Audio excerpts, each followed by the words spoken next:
오늘은 종려주일입니다.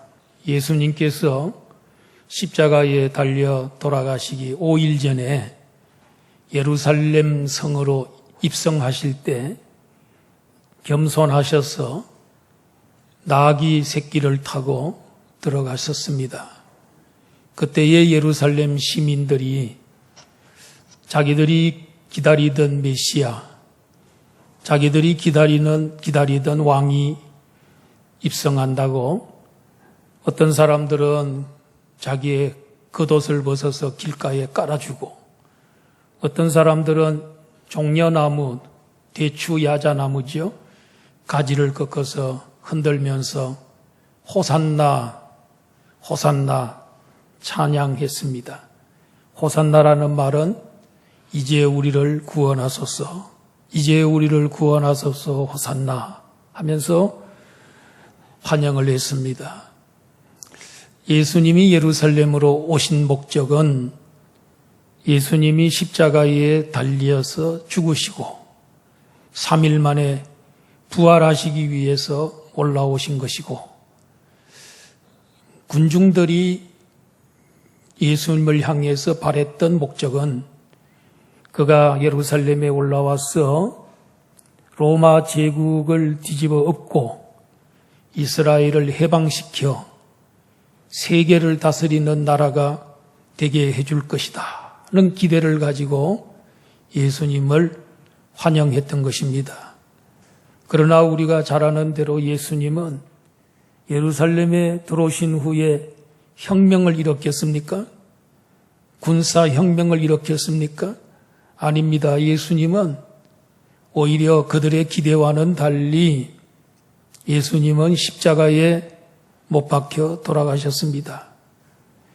예수님이 십자가에 달려 돌아가심으로 인해서 예수님이 이루시고자 했던 나라는 세상의 그런 나라가 아니고 세계를 지배하는 세상 왕국이 아닌 하나님의 나라, 하나님의 나라를 건설하기 위해서 입성하신 것입니다. 그리고 십자가에 달려 돌아가시고 부활하신 것입니다. 오늘 말씀이 이 사실을 잘 보여주고 있습니다. 그래서 오늘 말씀의 제목은 최후의 유월절 만찬입니다. 오늘 말씀에 이루어진 그 때를 보면 요일로 말하면 목요일 밤입니다. 예수님 금요일 날 아침 9시에 십자가에 못 박히십니다. 6시간 동안 십자가에 달려 계시면서 피를 다 흘리시고 마지막 6시간 됐을 때 예수님께서 운명하셨습니다. 금요일 날 밤에 이루어진 사건입니다. 예수님은 이제 죽으실 시간이 초일기에 들어갔기 때문에 예루살렘의 한 다락방에 마련된 유월절 잔치에 제자들과 함께 앉으셨습니다. 내일 아침이면 십자가에 달려 죽으실 것을 아셨기 때문에, 다 아시기 때문에 얼마나 예수님 마음이 초조하고 또 괴로웠겠습니까? 그럴 때는 혼자 어두운 곳에 숨어 있고 싶을 생각이 들 겁니다. 또 만사가 귀찮아서 먹는 것도 귀찮고 그렇게 참 모든 것이 다 귀찮을 겁니다. 그럼에도 불구하고 예수님은 제자들과 함께 유월절 만찬석에 앉으셨습니다. 그리고 그들에게 이런 말씀하셨습니다. 내가 고난을 받기 전에 너희와 함께 이 유월절 먹기를 원하였노라. 이제 내일 돌아가실 분이 예수님께서 이 유월절 먹는 거, 왜 유월절 먹으려고 그렇게 애를 썼을까요? 배가 고파서가 아닙니다. 영양을 보충하기 위함도 아닙니다. 먹으면서 대화를 즐기기 위해서도 아닙니다. 그럼 무엇 때문일까요? 이 유월절을 유월절을 성만찬으로 바꾸기 위해서 마지막 유월절, 예수님이 지상에 계실 때에 이 마지막 유월절을 예수님께서 이제 마감하시고 이제 거기에서 성만찬 예식을 제정하시고 성찬식을 세우심으로 말미암아 성찬식을 세우심으로 말미암아 예수님은 이제 새로운 어떤 언약을 세우시는 그런 일을 하기 위해서 예수님께서 그렇게도 유월절 식사를 하기를 원하셨던 것입니다. 예수님 이런 말씀하셨습니다. 이 유월절이 하나님의 나라에서 이루기까지 다시 먹지 아니하리라. 예수님의 유월절을 다시 먹지 않겠다고 하신 것은 구약의 유월절이 이제는 역할을 다했다는 거예요. 그 유월절에 1500년 동안 모세 시대에 그 출애굽할 때 만들어졌던 그 유월절이 1500년 동안 자기의 역할을 꾸준히 감당하고 이제 그 역할을 다 끝내고 이제는 이 수명이 다 됐어. 그래서 예수님께서는 그 자리에서 그걸 마감하시고 마지막 유월절을 예수님 마감하시고 그리고 그 후부터는 성만찬 예식을 거행하도록 제정하신 것을 볼 수가 있습니다.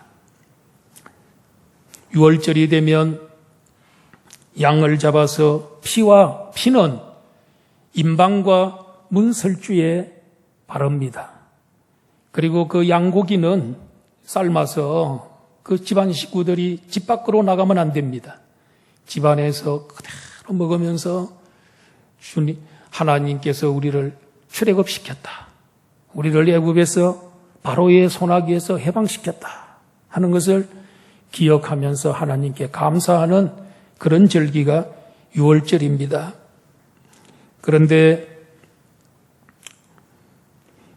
지금 구약시대의 유월절에 어린 양, 그 양은 바로 십자가에서 피 흘려주시고 몸을 찢겨서 죽으시는 하나님의 어린 양 예수 그리스도가 나타나기 전까지 예수 그리스도의 이 십자가의 구속사역 그것에 대한 그림자 역할을 유월절의 어린 양이 한 겁니다.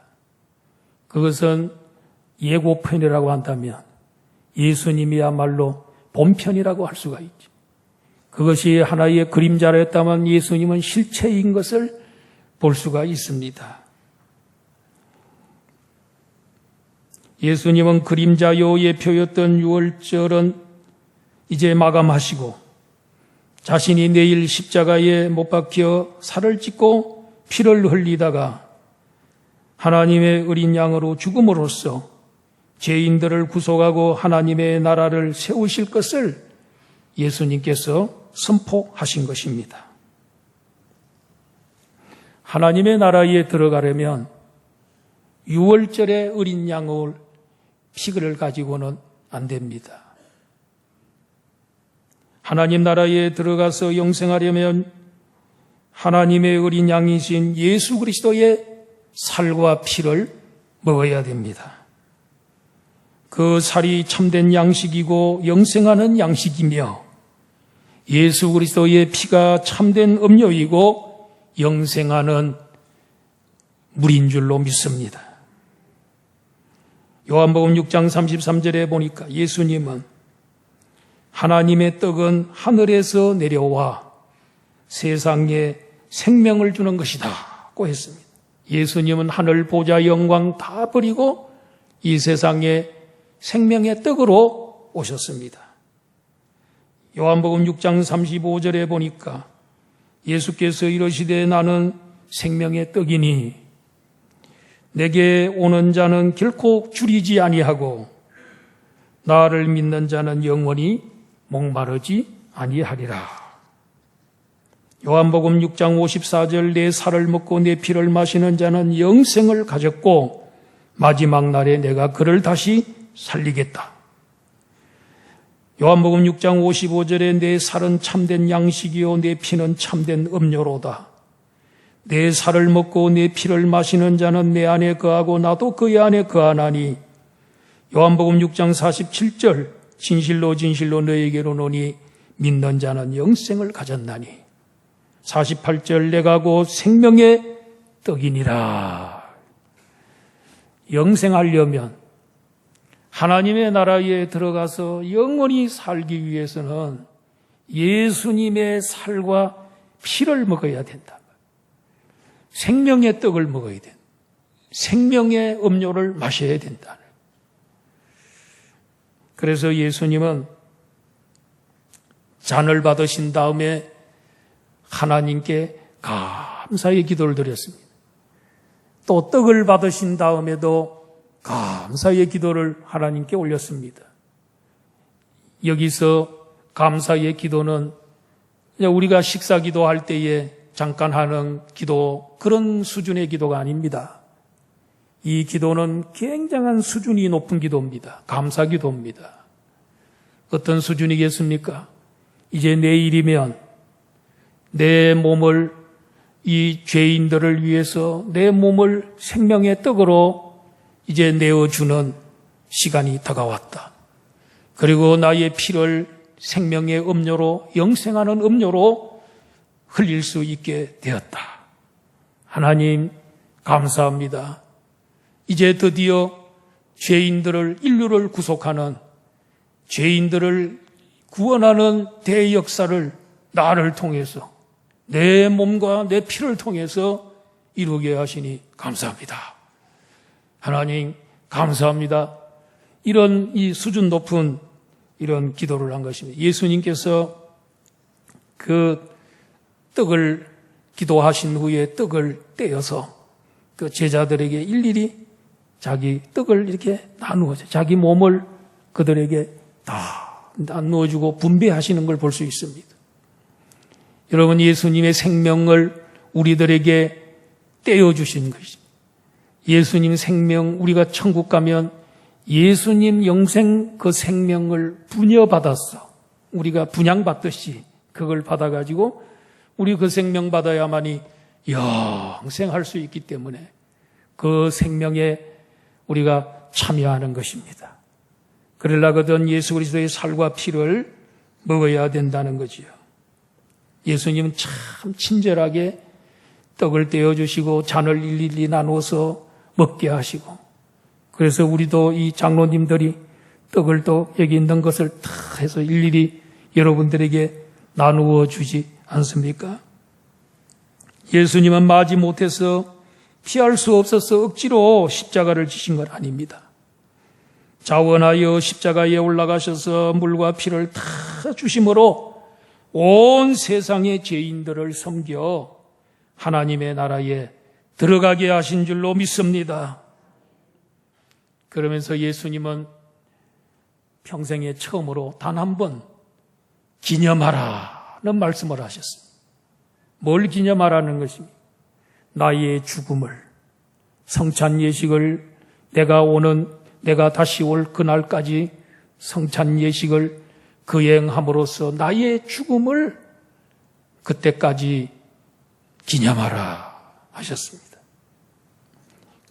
이 세상에서 기념해야 될 일이 물론 많이 있겠지만은 교회가 기념해야 될 일들 가운데 최고로 중요한 것은 예수 그리스도의 죽어주심, 죄인들을 위해서 피 흘려 주심, 그것을 우리가 증거하는 것입니다.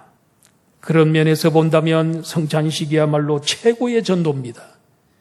신앙이 별로 없는 초신자가 교회에 왔는데 그날따라 성찬 예식이 거행되고 있습니다. 떡을 먹고 포도주를 나누어 먹습니다. 왜 떡과 포도주를 나눠 먹는데 자기들만 먹고 나는 왜 안 주나? 그래서 옛날에 우리 교회 어떤 성도들은 보니까 성찬식 때 세례도 안 받았는데 떡과 포도주 안 준다고 삐쳐서 가지고, 그래 교회 잘 안 나오고 시험 받아가지고 자기들만 먹는다고. 그 의미를 이거 일반 식사가 아닙니다. 이거는 예수 그리스도의 몸입니다. 예수 그리스도의 피를 마시는 건데 의미를 알고 먹어야지. 합당치 않게 먹으면 안 된다 그랬어요. 그리고 이것을 알고 먹어야 된다 그랬어요. 이렇게 모르고 먹으면은 예수님 살과 피를 이거는 가볍게 여길 수 있다고. 회방할 수 있다고 이게. 그래서 세례받은 분들만 먹을 수 있는 겁니다. 빨리 세례받으셔서 같이 동참하면은 얼마나 좋겠습니까? 그래서 저건 뭘까? 떡은 뭐고 또 포도주는 뭔가 그걸 알게 되면서 예수님이 나를 위해서 십자가에서 찢기신 그 몸이구나. 그리고 예수님 흘리신 그 보혈이구나. 나도 빨리 세례받고 성찬 예식에 참여해야 되겠다. 예수님 참 좋으신 분이구나. 이렇게 하면 이 성찬 예식을 기념하는 그 시간에 전도가 되는 거죠. 안 믿는 사람들에게는 전도가 되는 것입니다. 성찬 예식은 최고의 전도입니다. 예수님이 식후에 잔을 나눠주시면서 이 잔은 내 피로 세운 새 언약이다고 하셨습니다. 그러면 이 말을 반대로 얘기하면은 내 피가 아닌 예수님의 피가 아닌 다른 피로 세운 옛 언약이 있을 거란 말이에요. 그거는 바로 6월절의 어린 양, 6월절의 어린 양, 그 양도 깨끗게 합니다. 잠시 동안, 또 일시 동안, 근본적은 아닙니다.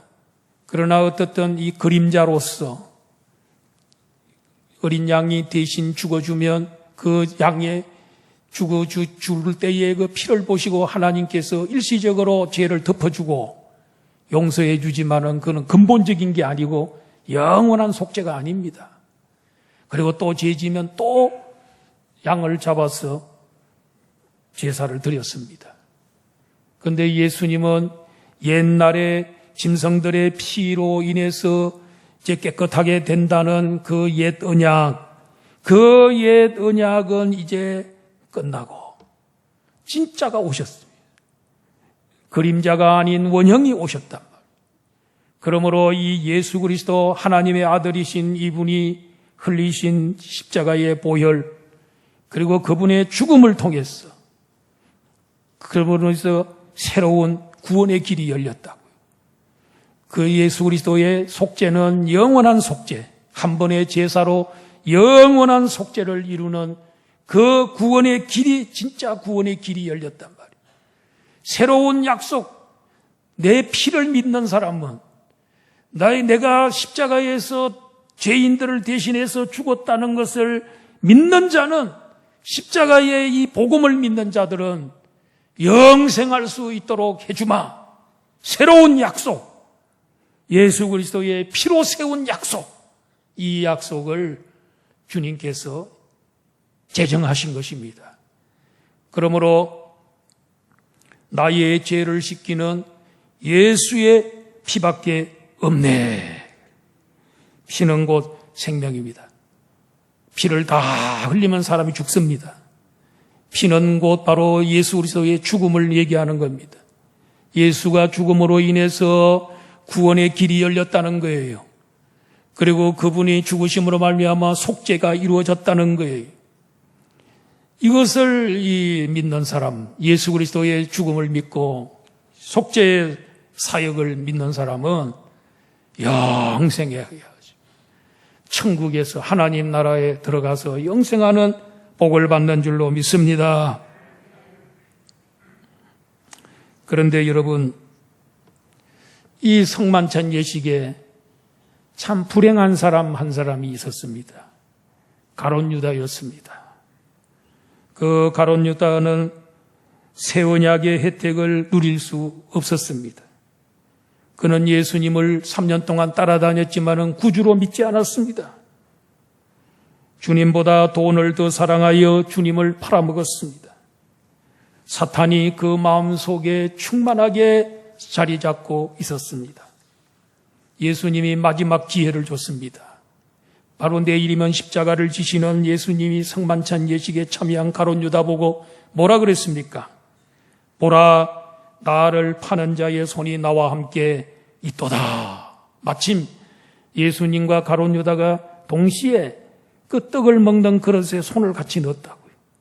그때 예수님이 나를 파는 자의 손이 지금 나와 같이 함께 있도다. 이게 뭡니까? 이제 이 마지막 이 회개의 경고, 기회입니다, 여러분. 만약에 가룟 유다가 그때라도 가룟 유다가 회개하고 선생님 내가 팔아먹었습니다. 선생님 군병들을 끌고 내가 갔습니다. 죽일 놈입니다. 저를 용서해 주세요 하면서 통에 잡아가고 회개했더라면 예수님께서 그를 용서해 주셨을 겁니다. 회개의 기회를 주었을 때 그때라도 회개했더라면 불행한 인생, 실패한 인생이 되지 않았을 것입니다.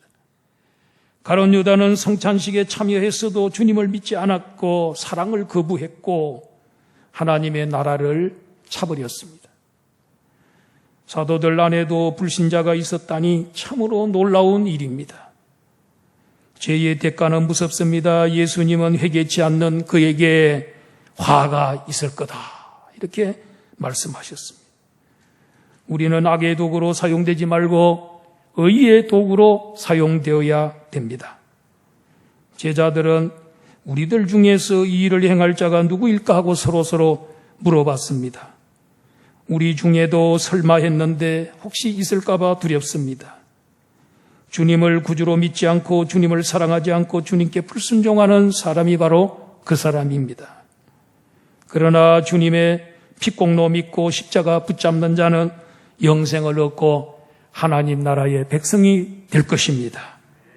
우리 모두 하나님 나라의 잔치의 주인공이 되기를 주님의 이름으로 축원합니다. 아버지의 하나님